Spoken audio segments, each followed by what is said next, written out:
આ તો બસ પેલા વેફર એ પડી એનું મોઢું તો જો મેં બનાવી જો ડિઝાઇન વાળી બે વ્યૂ વાળા હિસાબે હારા હો ગઈ तुम्हें शर्म है कुछ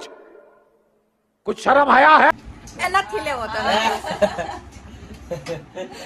આ મેં બનાવી છે. આ તમે કોણ કોણ ઘરે આવું કરે વેફર બનાવવાની મને કોમેન્ટ માં કહી દેજો બરોબર કેમ ડિઝાઇન પડી તો કે પેલા આ મેં બનાવી છે તેને આને બ્લોગ શું કે આઈસીથી બનાવી મારી કોપી માર આને તો બનાવી મશીનમાં બનાવી છે. નથી આ તો તેલ નો કે મશીને બનાવી છે યસ આ જો આને તો પણ ખોટાયડો હાવ ખોટાયડો મચ્છર કઈડ્યું શું ખોટાડ્યું ભજીયા ખાવા કોને કોને ભજીયા ભાવે મારી જેમ બનાવવાની હતી વેફર ને બનાવી ભજીયા વાળા બેન હજી એ મને ક્યાંક ને ક્યાંક કેવી એવું લાગે? લાગે છે સાહેબ કે આ પતરી દેખાય ને જો આ પતરી જેથી જગતની માલિકા પતરી નહીં દેખાય ને તે દી એમ લાગે છે કે ના ભજીયું ખાધું હું બોલે છે પણ તમને